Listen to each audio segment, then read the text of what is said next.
সেই এখন এক ট্রেনের বগিতে ৩-৪ জন বন্ধু গল্প করছে, বুঝলেন? গল্প করছে, একটা লোক দূর থেকে খালি দেখছে, দেখতে দেখতে বলছে, ভাই আপনার বাড়ি কোথায়? বলে রাজশাহী। ভাই রাজশাহী? দাদা আপনার বাড়ি রাজশাহী হতে পারে না। ঠিক করে বললেন বাড়ি কোথায়? রাজশাহী?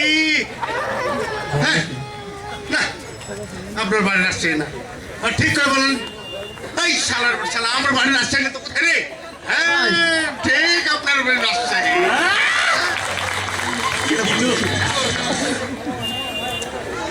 এক লোক মৌলভী সাহেবের মতো 1 কাঠা জমি কিনেছে।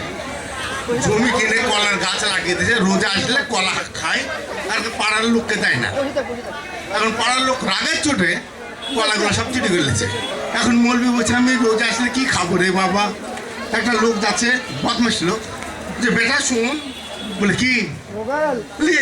এদিকায় আমি একটা মৌলভী মানুষ, এই 1 কাঠা জমি কিনেছি আর কলার গাছ লাগিয়েছি, কলা হয় রোজাতে আমি খাই।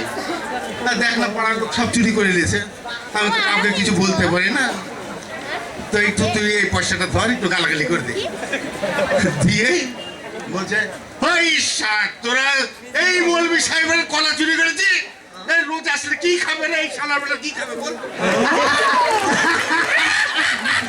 তখন মৌলভী সাহেব বলছে, সব বোনাস গেছে, টাকাও দিলাম, গালও শুনলাম, আবার শালা বলে কি রে মৌলভী শালা কি খাবে? তো যাক বাবা, তুমি আরো 2টা টাকা লাও, চলে যাও বাবা।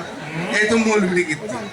এক গ্রামের বিচারক মন্ডল পাড়াতে বিচার করে ভালো করে খায়, পেটটা ফুলিয়ে একা খায়।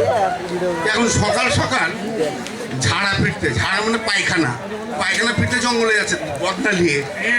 এখন লোক দূরে চলে আসছে, মৌলভী সাহেব, ও বিচারক সাহেব। বলে কি বাবা? পায়খানার বেগে মানে চুপ করে দাঁড়িয়ে গেল। কি বাবা? তো বলছে, একটা গরু চোর ধরেছি। পায়খানার বেগে বলছে, ওই শালাকে দৌড়া মেরে মেরে দাও শালাকে। একজন চিনে, যে গরু চুরি করেছে সে চিনে যে ওই গরু চোরটা হচ্ছে মৌলভীর বেটা।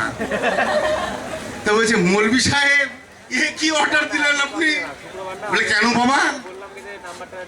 যে গরু চুরি করেছে সে যে আপনার ছেলে। পায়খানা জোরছে মানে ব্রেক মেরেছে। দাঁড়াও বাবা, দাঁড়াও। গরু লাল কি কালো বাবা? বলে কালো। তাহলে 2টা চাটি মেরে ছেড়ে দাও। আমাদের চাটি মারার মৌলভী ভাই, ওই গাড়িটা যদি আরেকবার দিতে লাগে, ওই যে